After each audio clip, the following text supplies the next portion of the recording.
John, Hello. Dr. Chips, Yes. Chip. Yeah, all of the above.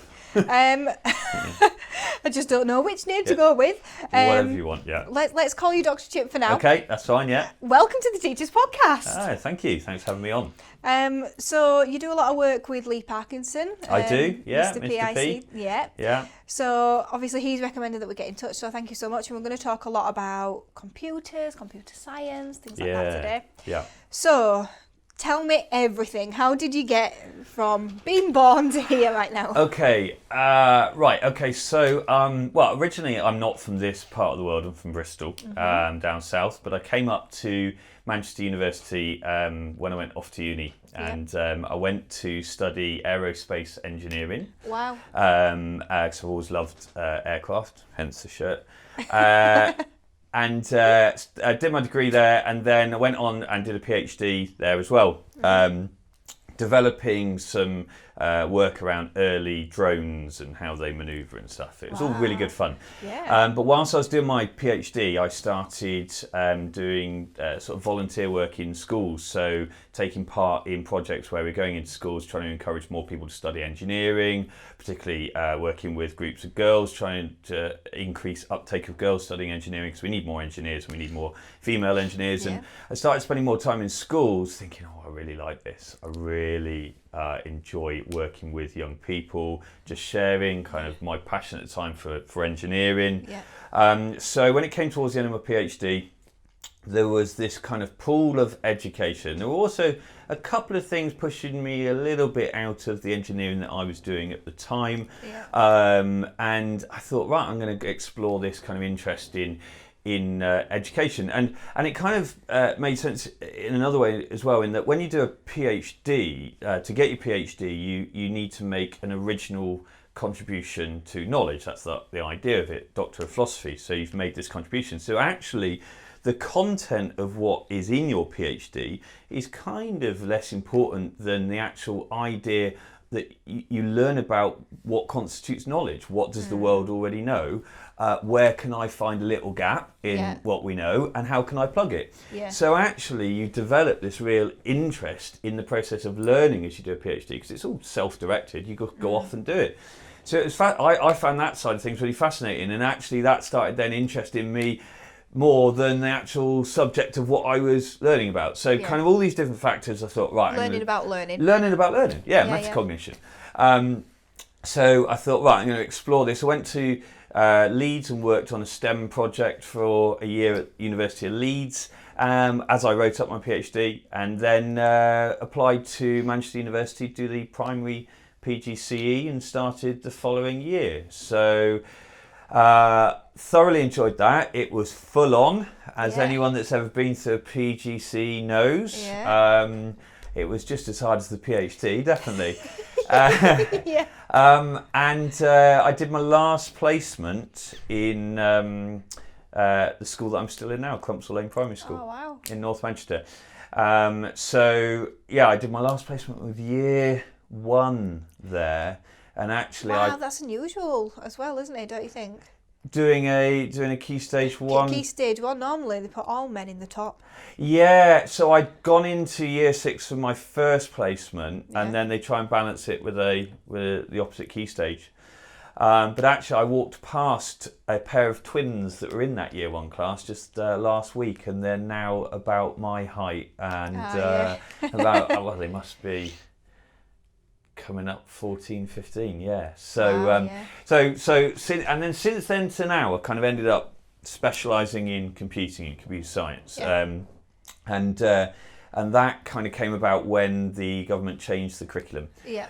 So in the kind of slight run up to that, I'd already kind of got wind of this idea of doing coding and programming in schools, and because I'd had a sort of fairly technical background, although I just want to stress that's not required to teach this stuff, but it just interested me because I'd done a bit of coding and stuff with my engineering.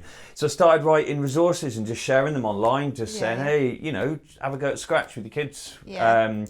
So when the government changed the curriculum, there was a project funded by the DFE called Barefoot Computing, Yes. which is still around now and supported by BT. And I went and applied to work on that project and was successful, and spent a year out of school developing resources to support teachers, specifically to teach the computer science side of things. Yeah. And then, so that was like 4 or 5 years ago. So since then to now, after that year finished, I only went back to school part-time, and I've kind of continued this kind of hybrid of part-time in schools teaching and part-time working consultancy stuff, range of different organisations, just pushing computing, particularly computer science, because you mentioned that I work with Lee, Mr. P, quite a bit, and he kind of does more of the digital literacy and the IT stuff, and I do more of the computer science stuff. So that's how we kind of fit together when we run our courses. That's amazing. There you go. Was that all right as a kind of a summary? I've got so many questions here. Oh, right, okay. Right, okay. Yeah. So, drones. Do you still have an interest in drones then? I do have an interest in drones. I think it's fascinating to see how they have evolved from the time when I was doing PhD to something that was incredibly specialist and was just the kind of preserve of laboratories associated with universities. They're all over the place now, and you can go and buy them for next to nothing. I took one on holiday with me last year, and it's incredible. It's got GPS in it, and amazing camera on it. But there's just some kind of unintended consequences of that as well. Yeah. So, we've had the disruption at Heathrow. We've had people using them irresponsibly near airports, etc. So it's a really interesting space in terms of how they'll be regulated. It is interesting because I've not really had that much experience with it, but our friends, they've got one, and mum and dad have got a caravan, and we go there sometimes. So we went with them, we took it to the beach. So my husband was really interested in it as well. He's like, wow, can we get one? And then, you can get it to follow the kids, and it takes lovely videos of them, and that's nice. But then when you realise it's following you, and you think, oh my word, this could become a thing where you just have a drone following you and you can't. But delivering milk to my house in the garden, love it. And that's the whole idea with the whole Amazon delivery drones. That'd be incredible. I mean, although Amazon's pretty quick as it is already, but the idea that it could just arrive, land in your garden. But you were saying about the whole tracking thing. Yeah. That's really interesting because the technology that is using is AI, machine learning, the ability to recognise humans, identify them and follow them. And that spins off into a whole nother debate around the ethics of that. But I just find it incredible how that technology is just there as a consumer device available for people to purchase. They're good fun though. They are good fun. I'll probably give in at some point. Okay, all right, as long as you take nice videos and photos. Okay, so engineering and education, like how does that even compare? Do you feel like you've found what you're supposed to do in teaching? I mean, I think I wouldn't really want to try and compare them because they're very different in some ways.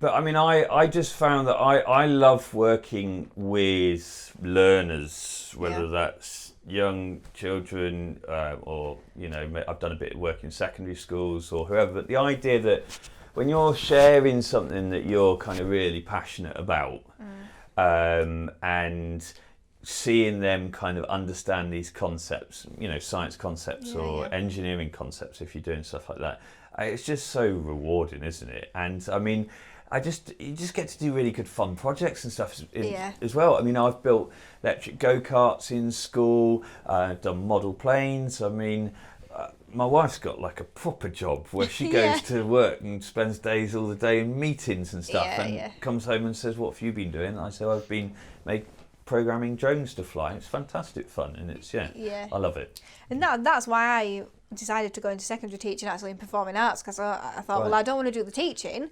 What I want to do is direct and choreograph and perform all day. And to be fair, I did do quite a lot of that. Right, cool. Okay, so you mentioned you had a year out. Yes. How did school support that then? So school were very supportive, actually. The head, not our head anymore, but head at the time, was very supportive in helping people to pursue interests and develop. I think she could see as well that, this was a really important area of the curriculum, the changes. She could see that it would ultimately benefit the school if we could, lead things, move things on in that area. So, it was, they just paused my contract, if I remember rightly. I don't think I did it as a secondment. They paused the contract, and then I came back to them. That's amazing, and I love stories of that where schools have supported people to do something really important. And it's just, you never get that chance again.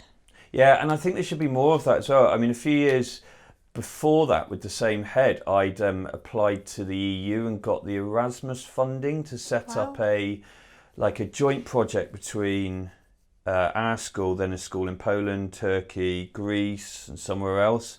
And all the kids went and visited all the different countries. Wow. What was really interesting was that the teachers, I think it was in Poland and one other country, they were telling me that they get a secondment as part of just the normal contract. I think it's like every 5 or 7 years or something like that, they have a year to out of the class to work on a specialism. Oh, really? Yeah, I'd have to check. This was a while ago, and I'm just trying to recall it. But I can just remember thinking at the time, particularly because I'd come out then of university area and seeing research happening, and then seeing schools happening and feeling like there was this gap. And I just remember thinking that's such a sensible idea because it provides that opportunity to specialise and bridge that gap a bit. How old were the children then if they visited all those countries? We took years 5 and 6. Yeah, you should have seen the risk assessment. Oh my word! I just cannot imagine. And did they do it in one fell swoop? Yeah, so it wasn't all of the kids, all the countries, basically. Right. So each country over the course of 2 years hosted about 5 or 6 from each of the other countries coming. So we got it all funded by the EU. We won't make this political. Amazing. Talked about the EU. But it was just incredible. There's no more of that. No, exactly. That's it. No chance now. But no, it was an incredible experience. Yeah. So, and we had a couple of different teachers and TAs go on the trips to all the different countries. Yeah, it's fantastic. Okay, so what advice would you give then to teachers worrying about coding? Because that is the big one that they're all worried about when it comes to teaching computing. Yeah. Okay, so I think the first thing is just to acknowledge that worry, right? Because it is a fairly significant ask. We are asking teachers to teach something they haven't had experience of themselves in their own education, although that is going to change with time as people come up through the system. And then I think that it is realising that there's a lot of support out there. And also that you don't, I mean, your question was how do you do the coding, but computing and computer science is not all about going straight to the coding. There's a lot of work you can do with unplugged activities where you're teaching these concepts without technology. One of the projects I mentioned before that I'm involved with, Barefoot Computing, provides loads of free resources around this idea of teaching unplugged computing. So is it a website? Yeah, Barefoot Computing. If you just search Barefoot Computing, Barefoot, it's barefootcomputing.org.uk. And so that was the original DFE project. And then when that funding came to the end at the end of the year, BT took it on, and BT have grown it over the last 3 or 4 years. So to date, I think we've reached over 2 million pupils via training up over 70,000 teachers. So we've got this army of volunteers that go into schools and run free workshops. It's fantastic. Yeah, that is amazing. And there's loads of resources on there. You can book a free workshop, come into your school, and just access those. And then as well, the last couple of years we've had the NCC, which is the National Centre for Computing Education. And the government have put aside, I think it was over 80 million for this. Again, along the same lines as Barefoot, providing heavily subsidised bursaried courses that you can go on, face-to-face courses, online courses, resources. So for people that are worrying, you're not on your own. It's acknowledged that this is an area we need to offer support, and there is support out there. So would you suggest then that they go and find out about training and get on training? Yeah, go and find out about training, get onto training, maybe work through one of the courses that's available online, because some of the NCC courses are online courses that you can just work your way through rather than having to wait for a date. So that'd be great if schools gave teachers time to do that instead of a staff meeting or something. Yeah, definitely, because that's, I'm sure we'll talk about some of the challenges with this stuff, and one of them is, definitely time. Yeah. If schools could say, okay, this meeting on such and such date, I want you to just start working your way through one of the NCC primary pedagogy courses, then that would be a really good support. Also, as well, get you some of your pupils supporting you, because there are always those pupils that are very, very confident. Yeah. Computing ambassadors can be there to support both other pupils and yourself. Yeah. Oh no, I completely agree with that, because I remember when I was at school, there was one acorn in the classroom, because I'm that old, and the teacher definitely didn't know how to use it. So I would sort of try and fix it, and if there were things I couldn't do, like my dad was always on computers, I was like, I will come back with a solution tomorrow. I'd go home, find out how to do it, come back the next day and fix it. Yeah. Well, and that's great, because you knew where to go to find out the answer. The equivalent to that these days, Google it. It will be out there. Yeah, and I think as well, because my dad, he loved Acorn computers, even like when PCs had come in, but school still had Acorn. I was there, I knew, because my dad was old-fashioned at the time. But he'd probably still say now there were better computers, Yeah, maybe. Okay, so what are your top 3 tips then for teaching great computing lessons? What would you be looking for? Okay, so for me, my top 3 tips. So 1, computational thinking should really be at the root of everything we're doing here. So just to explain that really briefly.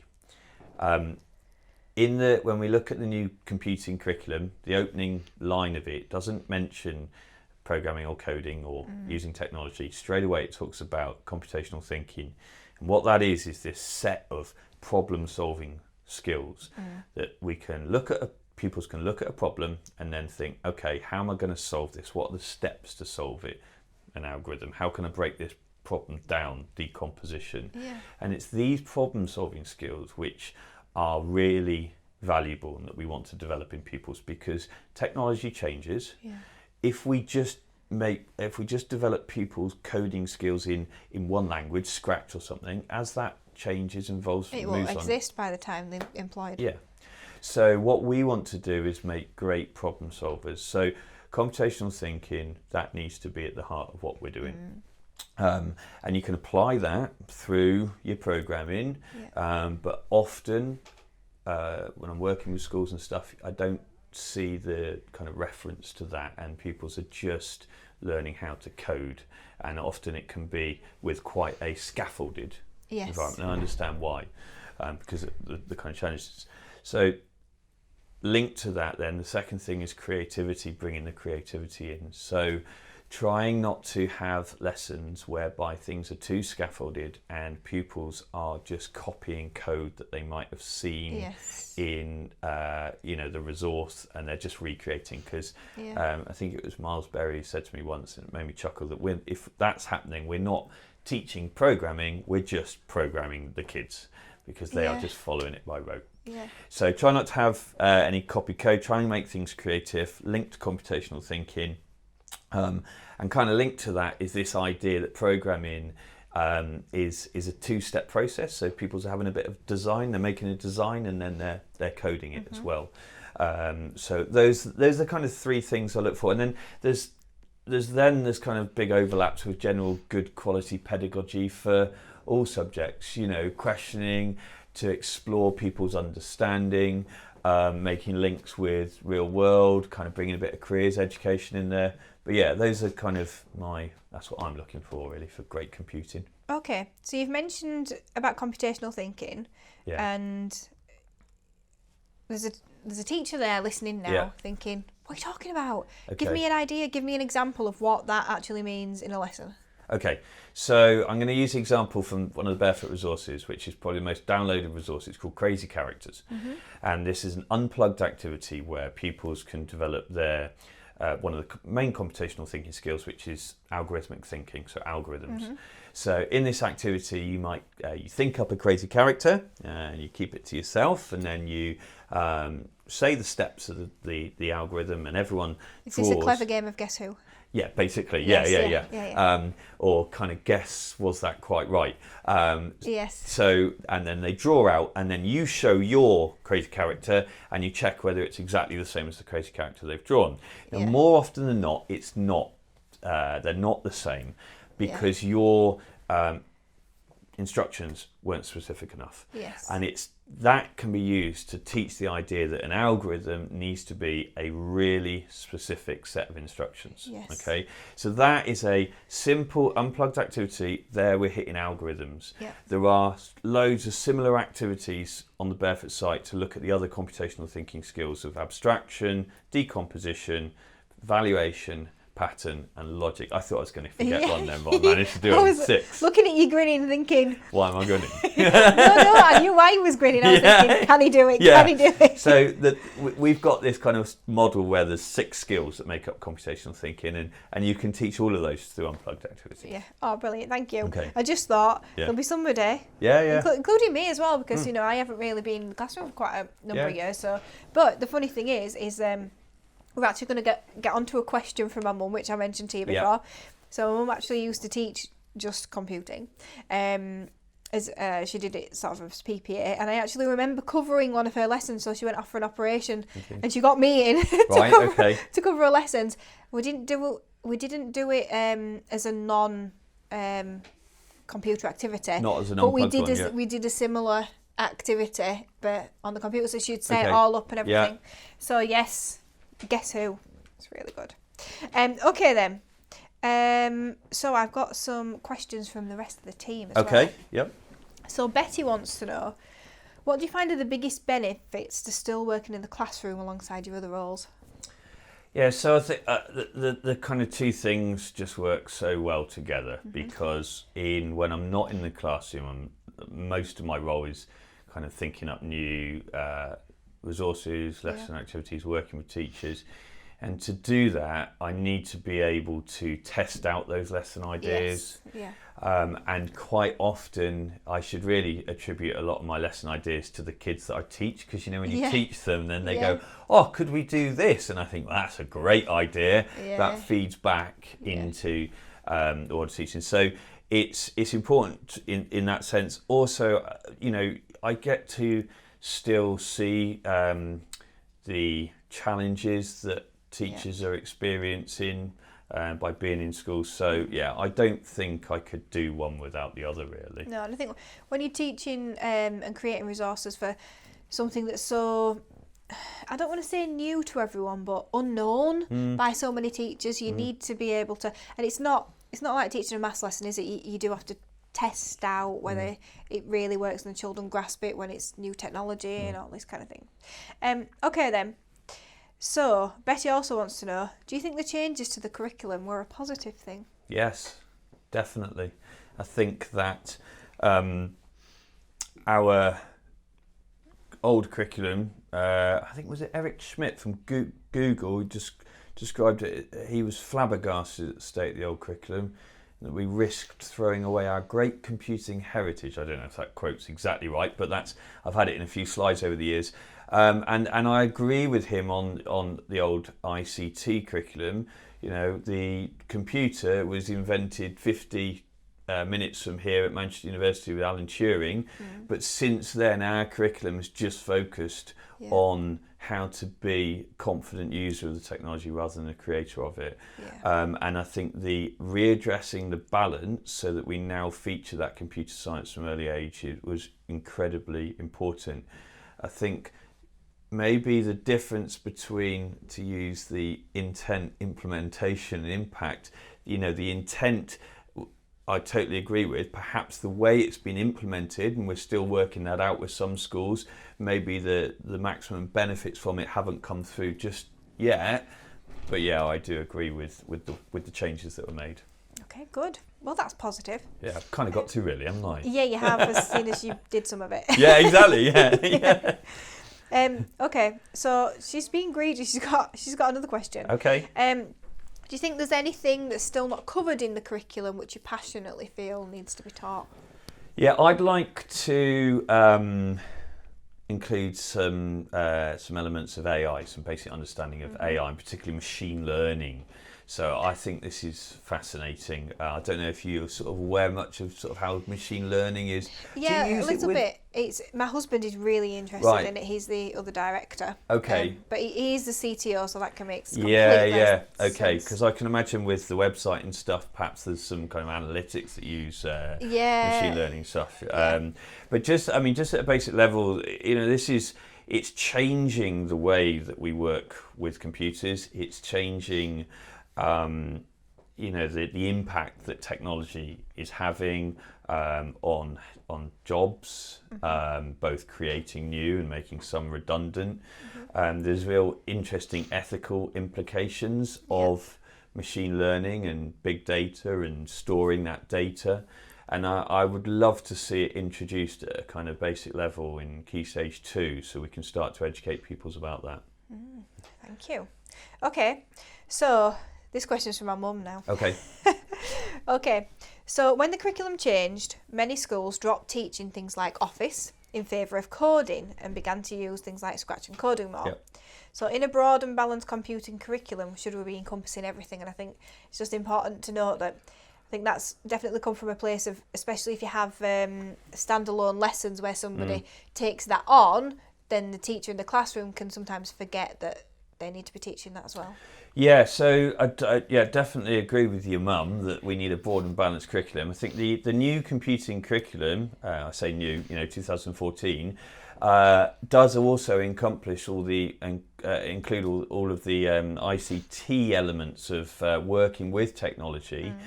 So that is still in there. In fact, you can kind of break the computing down into, you've got your computer science, you've got your digital literacy, and you've got your IT strand. I do know that perhaps when it was introduced there was this kind of big focus on the coding curriculum, and schools maybe interpreted that message wrong and stopped doing that, and we need to readjust that balance again. Particularly, as you say, if pupils have got different teachers for the computer science bit, and some a specialist is teaching that bit kind of more discreetly, we still need to be integrating the use of technology into the wider curriculum, because it is just as important. There's kind of two sides to this thing, really, into the opportunities and the way technology is kind of driving things more and more.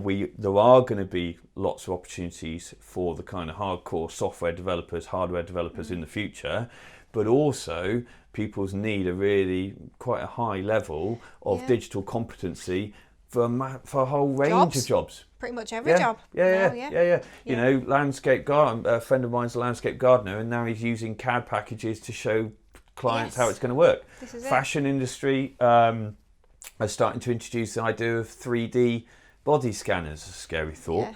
And to provide mass personalised clothing. It's everywhere. Yeah. So I do think broad and balanced is really important. Now, I also think there is a tendency, I think with some teachers, to think, oh, well, we don't need to teach them Word because they'll just pick it up at home. But sometimes they don't, and sometimes you do have to kind of still teach them that rather than, oh, we're just using it. Yeah, definitely. They need to be taught it as well. Okay, so Jan, she says, many teachers still feel ill-prepared to teach coding in their classrooms. And I'm sure Jan felt this way, actually, because I do know Jan. How can schools best equip their staff, including the TAs, with the required skills and confidence? Okay, so I think we kind of talked a little bit about this in there was a previous question on the support kind of available. I think that it's in the same way that we work with pupils, we first of all need to get an idea of where all your staff are at, because there's a variation. Talking to staff, understanding both where they're at with their own confidence, but also, what the expectations are, what year are they teaching? Because if you're in year 5 and year 6, obviously the expectations around the coding elements you're teaching are so a bit higher than those that you'll kind of get to understand a bit quicker in lower years. And then it's about signposting those staff to places that can support, but giving them the time to develop, to engage with that. I did mention it before, I'll mention it again, the NCCE courses. The great thing about those at the moment is that you have this bursary as well, so those are free for first teacher, and the school gets about 200 odd quid to cover. That's really good. Yeah, so they're to cover, it's 220 I think, and that's to cover the supply. That's it. Yeah. So it's about engagement with those organisations and committing to staff development, I think. Yeah. Okay. Jan has another question as well. Okay. She said, if schools have a budget to invest in hardware or software, and then she's put haha because, you know, exactly. if they have that extra money, what's the best use of their funding, and how do they guard against the investment quickly becoming obsolete or underused? Yeah, it's a tricky one, that, isn't it? And you say it's a bit of a hypothetical conversation with whether schools get any money or not. But I would say that when I was saying to you before, the easiest thing to do is buying the kit. To make sure that kit is used and used well, I always think, take the top 10, 20% of whatever budget you've got and put that to one side for actually staff training as well. And I think also with computing, kit that's out there, look for the companies that aren't just providing the kit, but are also providing a lot of support around it, and clearly listen to the primary community. One bit of Key Stage 2 kit that I'm a massive fan of, and I'm not on commission, but I should be because I talk about them wherever, is the Crumble controller. Okay. So Crumble controller is relatively inexpensive in comparison to some bits of kit which are available to teach physical computing Key Stage 2. It's about £12 for the actual board, and then you add all your bits on. But it's just the community, the people that make it, they're providing lots of resources, they're listening to what primary schools need, they're evolving it so it doesn't become redundant. Yeah. I'd just be a little bit wary of kind of more shiny, flashy, robot-y kind of things that don't have the kind of the opportunity to do as much with them. Yeah, they can sometimes look really cool, but actually if you think, can I be really creative with this? Can I tinker with it, pull it apart, and see what I can do with it? Then and reuse it as well. Reuse it, yeah. So, that's what I'd say there. The whole thing about redundant over time as well is a bit of a tricky one, because things always update and then they become obsolete. Yeah. I think some schools look at doing sort of almost like a hire or rental. Yes. I've heard of that happening in some schools as well. Yeah. And they're also, teaming up with other schools and doing a kit loan library, the computing hubs idea. That are part of the NCC are going to be having kit to loan to schools. Yeah. So engaging with them or engaging with computing at school communities practice as well, then you can share kit. Yeah. Is there any other kit that you recommend as well? So I like, if you've got a bit more money, Spheros are really, really cool in Key Stage 2. So you can program those, the little spheres that you can program to move around. They've got sensors in them, so you can do lots of work with science as well. Key Stage 1, I'm a big fan of the Bebop. It's a classic. But it's ideal for teaching programming in Key Stage 1. Yeah, so in my school I use Spheros, Crumble in Key Stage 2 and Bebots in Key Stage 1. And that's our kind of main focus. Just as we were talking about this, I feel like I should have done a bit of research before, but I've actually got a friend who makes something, and I can't remember exactly what it is. And he'll be really upset with me for not thinking. But he makes like the motherboards, which go in a hot air balloon, and then they go up, and then you track it and find where it is. Oh, right. Okay, that sounds really cool. Well, not a hot air balloon, a helium balloon, but like a big one. Okay, yeah. So I've done a helium balloon launch actually. I don't know if you might have seen a few years back. Myself and my friend, fellow PhD geek, were the first people to send a Lego man to space. Does that? No, you might not have been looking out for that kind of news story at the time. So we made up, I know exactly what he does then, so we made up Lego men to look like myself and my friend Ian, and we sent them to the edge of space, and we got a photo of them doing a spacewalk, and then you track them, And then the children have to go find it. That's really, does he do it with the Raspberry Pi Foundation? Yes, he does. Yep. I think he does it with them. And I really want to remember. His Neffy's Computers, it's called. Okay. And it's a side thing he does. He's got a business in IT, and he creates the motherboards and develops them. Yeah, it's a great project to be involved in. There's loads of science involved that you can bring in on that. I mean, Raspberry Pis obviously are great, kind of £35 computer. I don't tend to use them so much in primary. Find they use more in secondary. They've got a lot of possibilities, haven't they? Yeah. You can do loads of things with them, and you can connect loads of sensors and outputs to them as well. The other thing in primary is the microbit. Okay. The BBC microbit. So that is kind of comparable with the Crumble for doing some physical computing stuff in Key Stage 2. Right, brilliant. You see, I've learned so much now about things I didn't know about, so thank you. I like it when I learn. Okay, so with so many different roles, how do you manage your life-work balance? Yeah, so I try and be as organised as I can. I use an app called Todoist, which is I'm writing that down. It's just basically it's a to-do list, but you can categorise it by all of your different kind of. Well, by me, I basically categorise it by all my different bosses that I have throughout the week. But then it syncs on my iPad and my laptop and my phone. So, when you're stood at a bus stop and you think, and you can just pop it on there and it syncs across. So, this is what I have with my Evernote for my questions. So, it's the same thing, like a cloud computing thing, but then I also don't have work emails on personal devices and stuff. Like I have them set where I can go into it, but it's not popping up on I don't notifications. Either. My phone would die. Yeah, exactly. If I had notifications, just no. Yeah. No. I've have some hobbies that so I fly little microlights, and I try and fix classic cars, but I normally break them more than I. And I just think expensive hobby. Cheap classic cars, I mean, you can have one, a few of mine. They're not worth anything. And my wife would be. They don't go. No, exactly. My wife have them. Yeah, my wife would be glad to get them off the front drive as well. And I just think hobbies are really important, 'cause particularly for teachers as well. We're working with kids, and the idea is we're inspiring because we like doing stuff and learning stuff. So it's nice to have hobbies that you can talk to them about. So you can say you're actually doing stuff. Yeah. So, but I think I've got better at that over time. I can remember when I first started out in the profession, I was workaholic and working long hours. Yeah. So I think it does come over time. And it's really hard to get out of it, really, because I think a lot of teachers naturally are workaholics, and even me now, I am a bit of a workaholic. Right. But I also love it, so. Yeah. Well, then there we go. Yeah.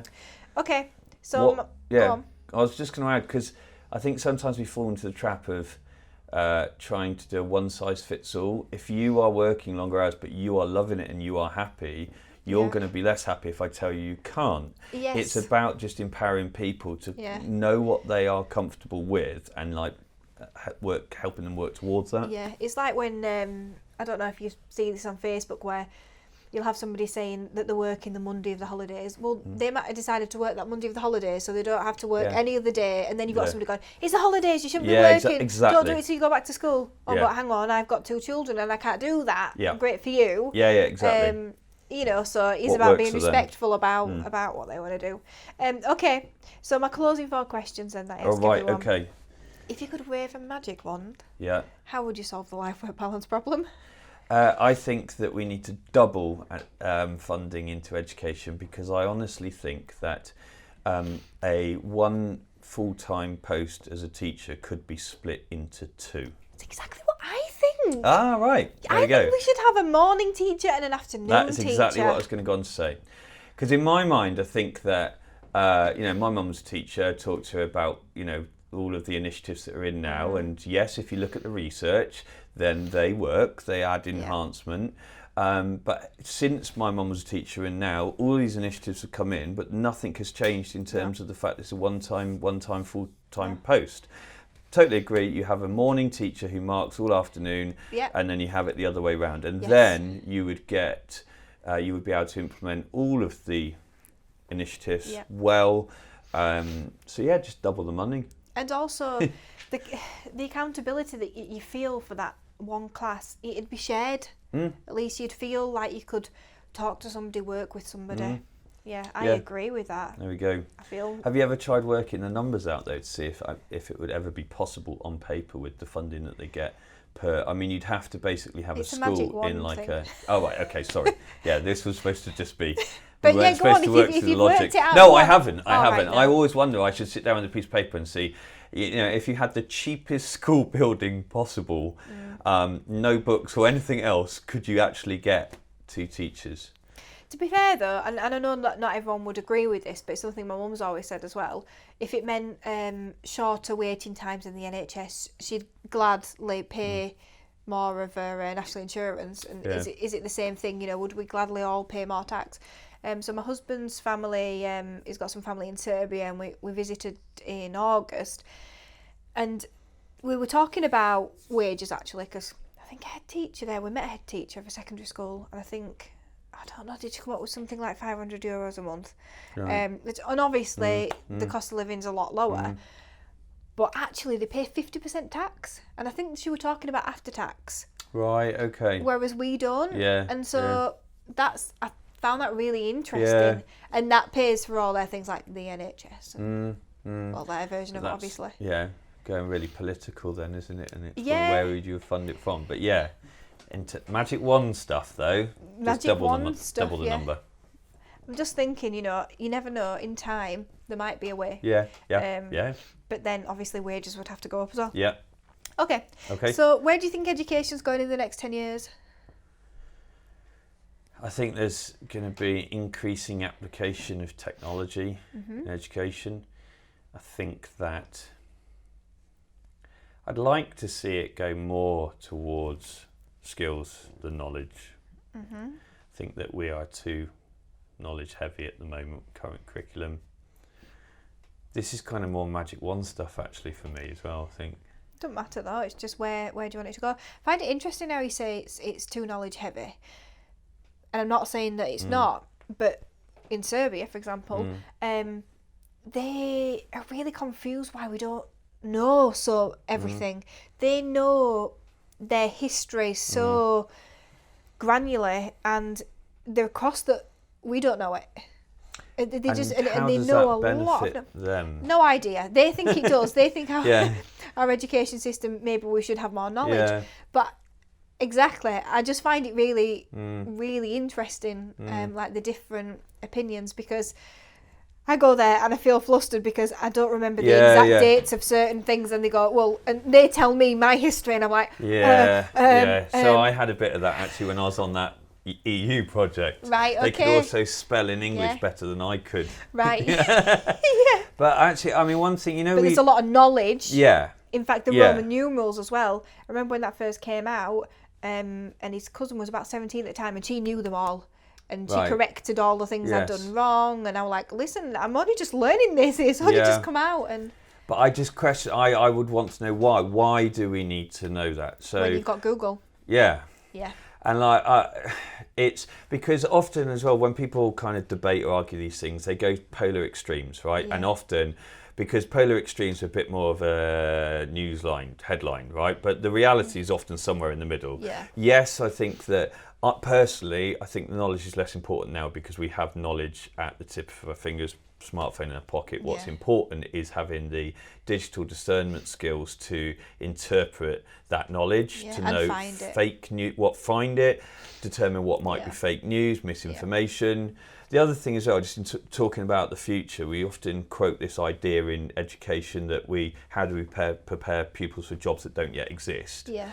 And yes, I agree with that. But one thing I do think is that I can probably guarantee that the jobs that don't exist now that will be tech linked. Yeah. I think there is one thing we can say with certainty is that technology is not going away. It's only going to get more sort of embedded. So more emphasis on tech in schools. And it's an all round thing as well, because I mean, I think this conversation has come up on a previous podcast recently, actually. Right.